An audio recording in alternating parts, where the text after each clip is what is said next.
Hi there!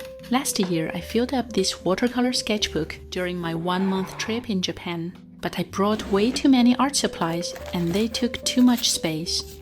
Since I'm going back again next week, this time I want to keep things much simpler, so I'm building a tiny watercolor set I can carry everywhere. Everything has to fit in this one small case. Let's get ready together! Since I'm painting really small, I try to keep everything as compact as possible. First is my tiny watercolor sketchbook. I made it myself in an accordion format. It's almost new. I like to fill a few pages before the trip. It just makes it easier to start. There are still more than 20 empty pages, so quite enough for my 3-week stay.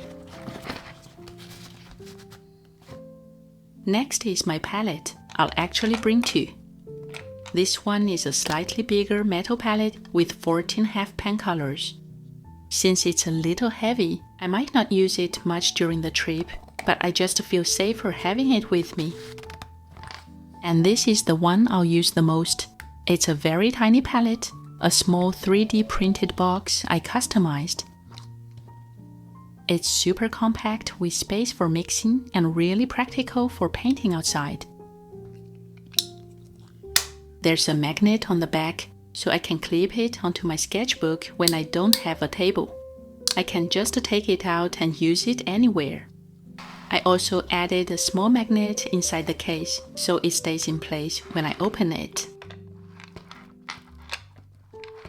For the brushes, I made a small change to the case. It was originally a pen case. The brushes didn't stay in place very well, so I added an elastic band to hold them securely. Last time, I brought quite a few brushes and didn't really use most of them, so this time I'm only taking these. First is my favorite mop brush in a travel format, and I use it all the time when painting outside. It holds a lot of water while still keeping a fine point. I also love this design. It can fold in half to save space, and the bristles are also protected. Then a slightly smaller brush with a sharper point. It's great for more detailed paintings, but still holds a good amount of water. And a detail brush is always necessary. This one was actually a surprise. It came with my palette, and I didn't expect much from it. But it's surprisingly good for fine lines and tiny details. I usually use a calligraphy brush for details, but it's too long to carry around. And look how small this one is. I should have discovered it much earlier. If you want more guidance in watercolor, I also made an online course for beginners. They're full of relaxing and fun projects. Feel free to take a look. I use a tiny metal container for water, about the size of a bottle cap. It's totally enough for my painting size. And a small bottle of water. This one is actually a reused soy sauce bottle. I like using these little everyday things. They're small and very practical. And the last tools to my essentials, a mechanical pencil and a mini ruler. I'm not really a drawing person, but it's nice to have them when I need a bit more support.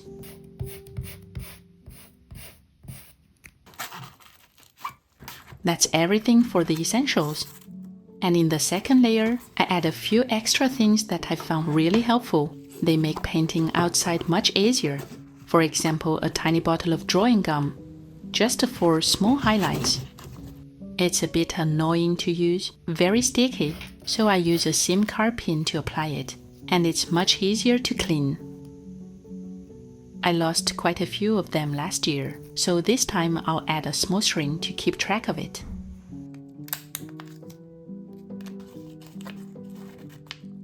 A small spray bottle just to reactivate the paint. Sometimes I like to add these clean white borders using masking tape. It makes the paintings look more delicate, and I'm really excited to restock my washi tapes in Japan. I also made this tiny paper viewfinder to help me focus on a simple composition when I'm painting outside.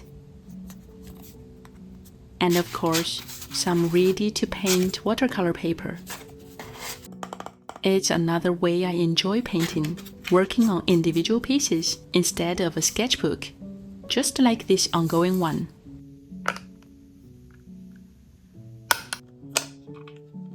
It feels more free, and this setup is super handy and practical when I'm outside.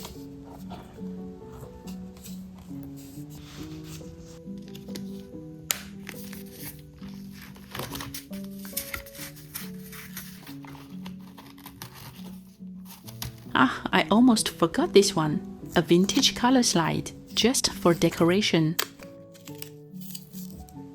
I can't wait to update it with new nano paintings.